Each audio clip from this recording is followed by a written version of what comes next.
There's a phenomenon that happens to certain women at very specific moments. They stumble upon content that feels less like a discovery and more like an invisible hand guiding them towards something they didn't know they were searching for. If you're watching this right now, it's because something within you has shifted, and the universe is responding to that shift. This isn't coincidence.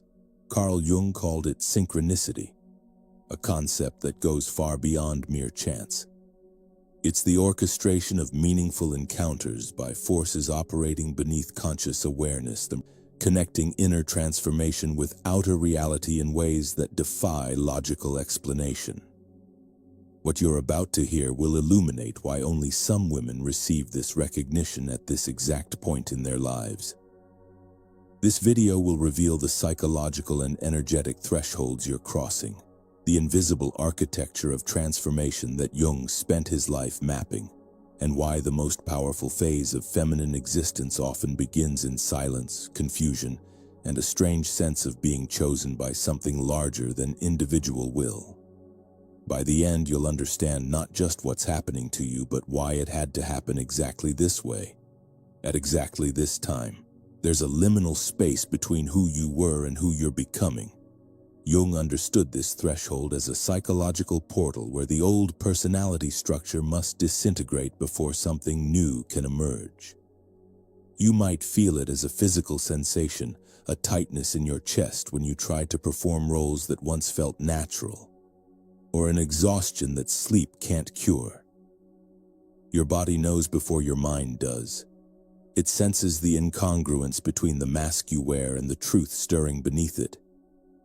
This is the phenomenon Jung called the persona, the social adaptation that becomes a prison when it no longer reflects the authentic self trying to surface. For women entering their most powerful phase, this mask doesn't just feel uncomfortable anymore. It begins to suffocate. Why does this happen now and not earlier? Because the psyche has its own timeline, one that doesn't match the linear progression of calendar years.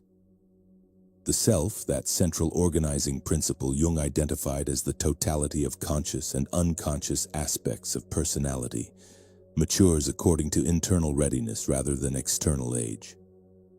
Some women reach this threshold at 35, others at 55. The timing isn't arbitrary. It arrives when the unconscious has accumulated enough pressure, enough unlived life, enough suppressed truth that the container of the false self can no longer hold. What you're experiencing is the cracking of that container. Jung spoke of symbolic death, the necessary dissolution that precedes rebirth. This isn't metaphorical comfort. It's a precise description of what happens when an outdated identity structure collapses. You may notice yourself withdrawing from social situations that once energized you. Conversations that seemed meaningful now feel hollow. The effort required to maintain certain relationships becomes unbearable. This withdrawal isn't depression, though it might be misdiagnosed as such. It's the psyche's instinctive retreat into an incubation space, a psychological womb where transformation can occur undisturbed. Solitude becomes not a punishment, but a requirement. The women who receive this recognition are different from those still operating within consensus reality. There's a quality of preparedness in the unconscious, an underground readiness that has been building for years without conscious knowledge. You've been different for a long time, but you've been excellent at hiding it, even from yourself. Now the hiding has become more painful than the revealing. This is the mark of genuine transition. When concealment costs more than exposure, the psyche is ready to shed its protective layers. Have you felt it? That strange sensation of being selected, as though invisible forces have singled you out for a process you didn't volunteer for? This isn't grandiosity. It's the accurate perception of individuation beginning, that journey towards psychological wholeness Jung spent his life documenting. The collective unconscious, that shared reservoir of human experience and imagery, activates certain archetypal patterns at specific developmental moments. For women, the transition from one archetypal phase to another carries particular intensity because it involves not just personal transformation, but the awakening of ancient feminine patterns that have been dormant. Before emergence comes silence, before power comes emptiness. The desert isn't the absence of life, but the hidden gestation of it. You might be in that desert right now, feeling isolated in ways you can't explain to anyone. Friends ask what's wrong, and you have no answer because nothing is wrong in the conventional sense. Everything is simply different. The old motivations don't work. The old rewards don't satisfy. The old version of yourself keeps trying to resurrect itself, and you keep experiencing that resurrection as a kind of death. What if the desert itself is the answer? What if this apparent emptiness is actually a womb, and you're being remade in darkness before you can emerge into a light you don't yet comprehend? This is where the somatic dimension becomes crucial.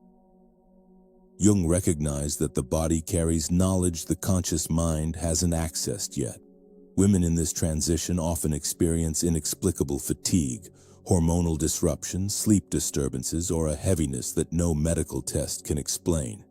These aren't psychosomatic symptoms in the dismissive sense. They're the body's articulation of a truth the conscious mind is still resisting. Your physical form is rejecting the lie of the false self before your thoughts catch up. The wisdom isn't in your head, it's in your cells, in your gut, in the intelligence of your body that knows continuation on the current path means a deeper form of death than the one you're afraid of. As your tolerance for falseness decreases, your discernment becomes almost brutal. You can feel dishonesty in a room before anyone speaks. You sense the hidden agendas, the unspoken resentments, the performance of emotions that aren't genuinely felt. This isn't paranoia, it's the emergence of what Jung called the intuitive function, one of 4 primary psychological functions that, when developed, allows direct perception of underlying realities. You're reading energy now, not just words. You're perceiving essence, not just presentation. This makes most social interaction exhausting because you see how much of human communication is elaborate pretense. There's an archetypal shift occurring that Jung mapped through his study of feminine psychology. The journey from what he and later analysts called the maiden archetype to the queen or crone involves a fundamental reorganization of psychic energy. The maiden seeks approval, validation, and definition from external sources. Her power is potential. Her identity is forming. Her sense of self depends on reflection from others. The queen, by contrast, carries her authority within. She doesn't seek permission. She doesn't require validation. She knows who she is because she's descended into her own depths and returned with that knowledge intact. This transition isn't about age, it's about initiation. Some women remain in the maiden psychology their entire lives, always seeking external confirmation, always performing for an audience, always needing someone else to tell them they matter.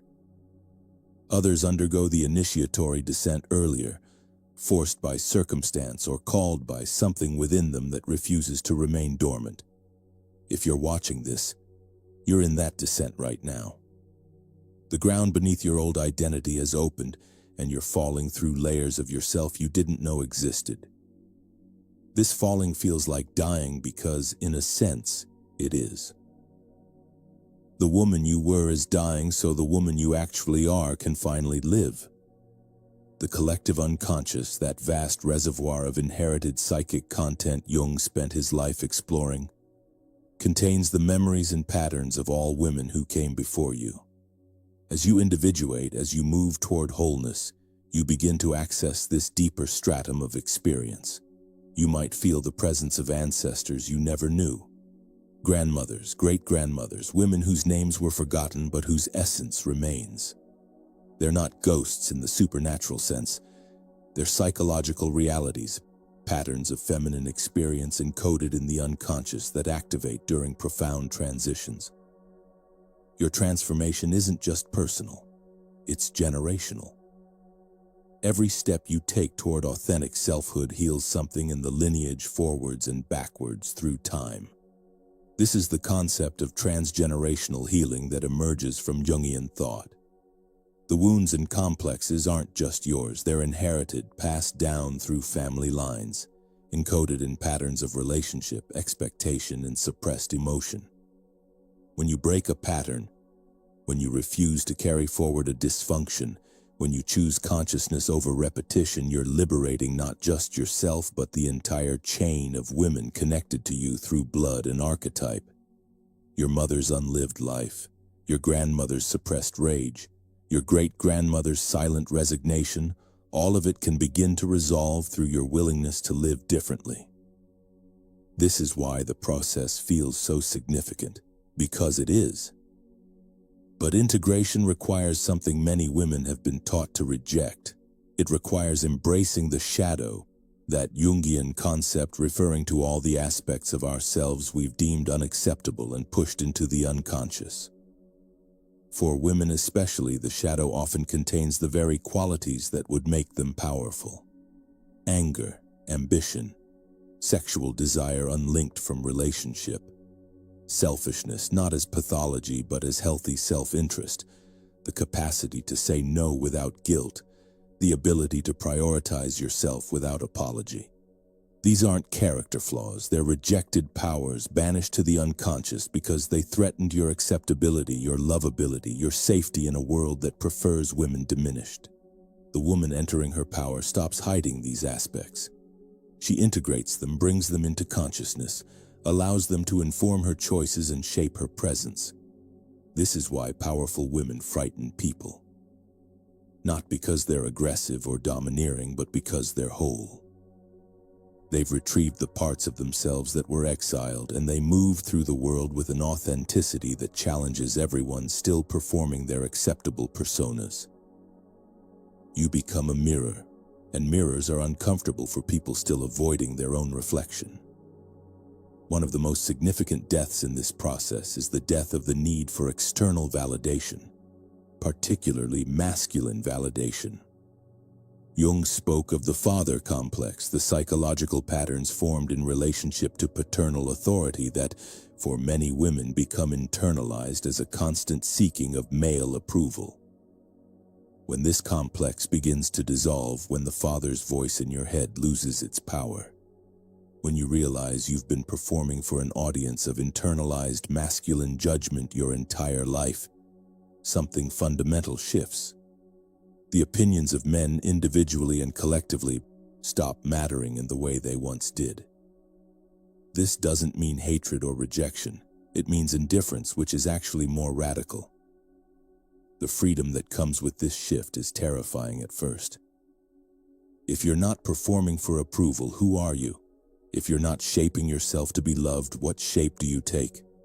The answer emerges slowly, in the silence you've been afraid to enter. You discover that you have your own authority, your own internal tribunal, your own standards and values that don't require external confirmation. You become sovereign, not in the political sense, but in the psychological sense. You rule your own inner kingdom, and no one else's vote matters in your territory. Simultaneously, new realities begin appearing. Opportunities manifest without struggle. People who match your transformation show up unexpectedly. Resources become available in ways that seem too perfectly timed to be random. Jung's principle of synchronicity explains this. When your inner and outer worlds align, when you're living from authentic center rather than false persona, the universe responds with matching circumstances. This isn't magical thinking or manifestation techniques. It's the natural result of energetic coherence. When you stop broadcasting confusion, contradiction, and incongruence, reality stops reflecting those qualities back to you.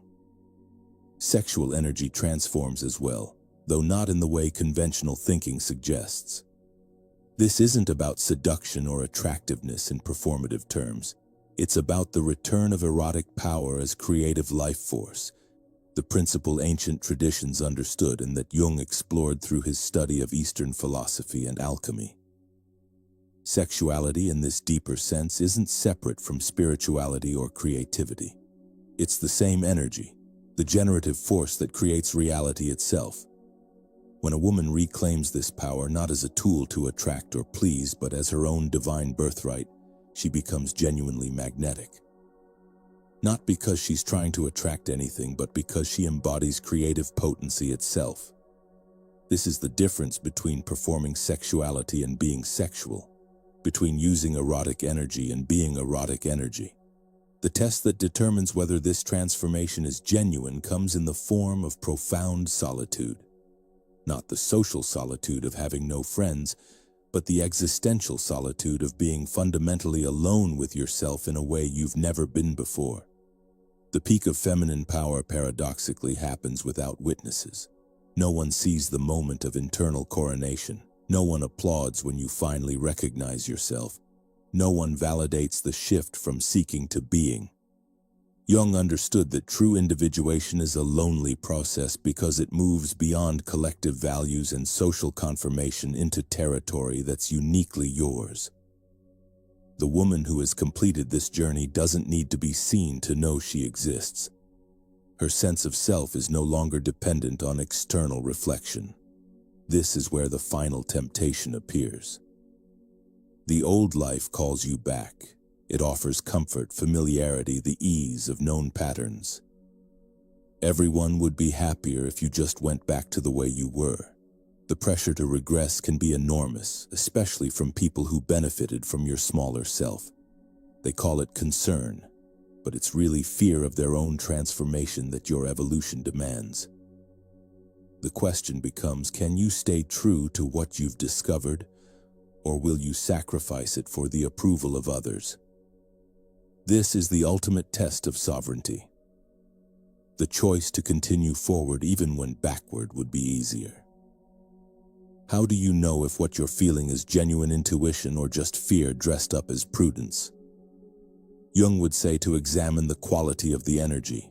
Fear contracts. It makes you smaller, tighter, more controlled. Intuition, even when it's leading you toward difficult choices, carries a sense of rightness, of alignment, of movement toward wholeness, even if that movement is uncomfortable. Fear asks you to protect yourself from imagined futures. Intuition invites you to trust a knowing that exists beneath thought. The difference becomes clearer the more you practice listening to the deeper voice rather than the anxious one. The transmutation of suffering into wisdom is perhaps the central theme of Jung's entire body of work.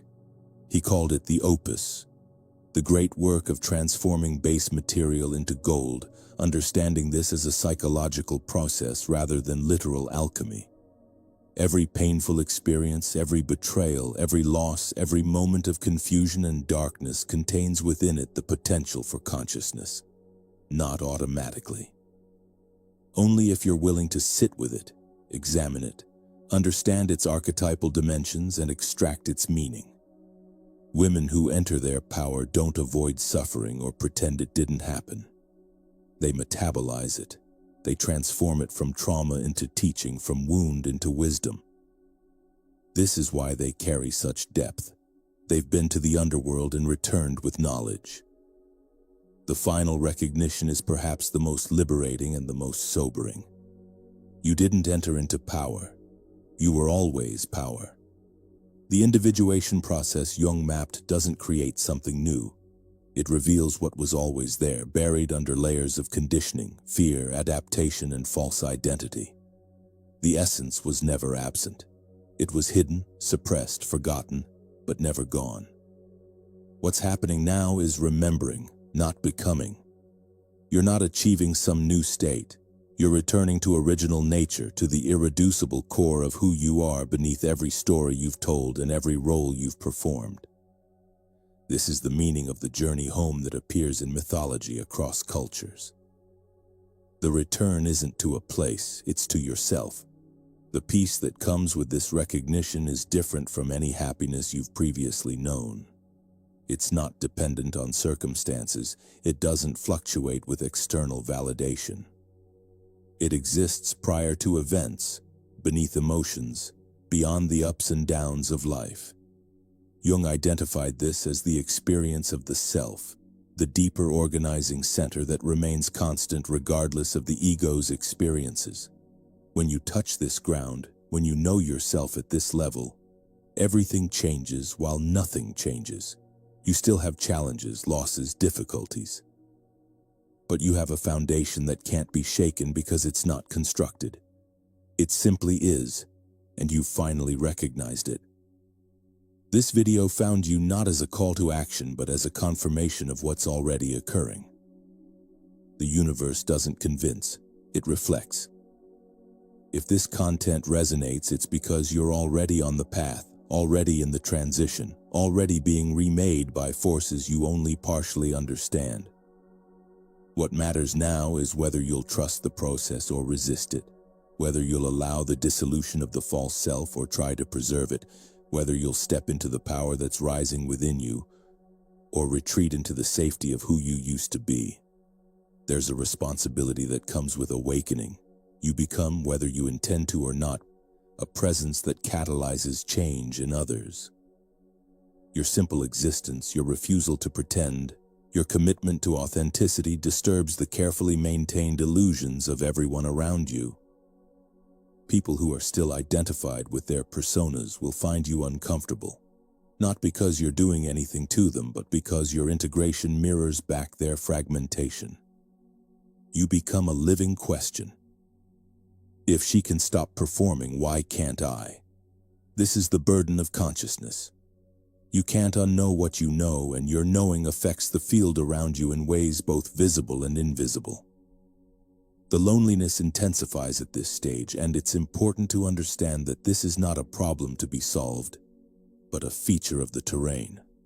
True individuation, complete psychological wholeness leaves you somewhat orphaned from collective belonging. You no longer fit in boxes, tribes, or fixed identities.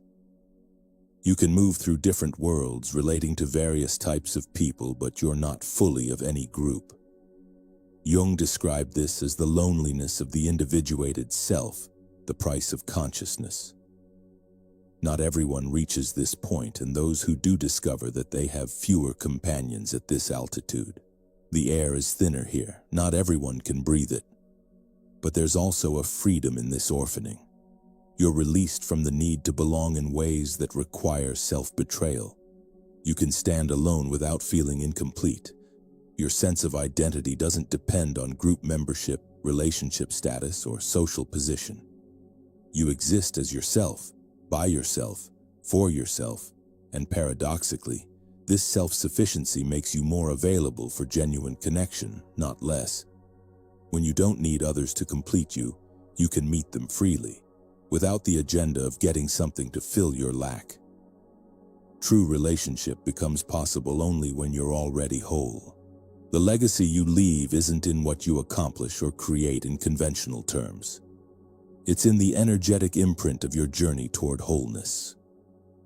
Every woman who completes her individuation, who integrates her shadow, who retrieves her power, who lives from authentic center, affects the collective unconscious itself. Jung understood the psyche as interconnected at deep levels, individual minds as expressions of larger patterns. When one woman breaks free, she creates a pathway that makes it fractionally easier for the next woman to do the same. You'll never meet most of the women your transformation touches.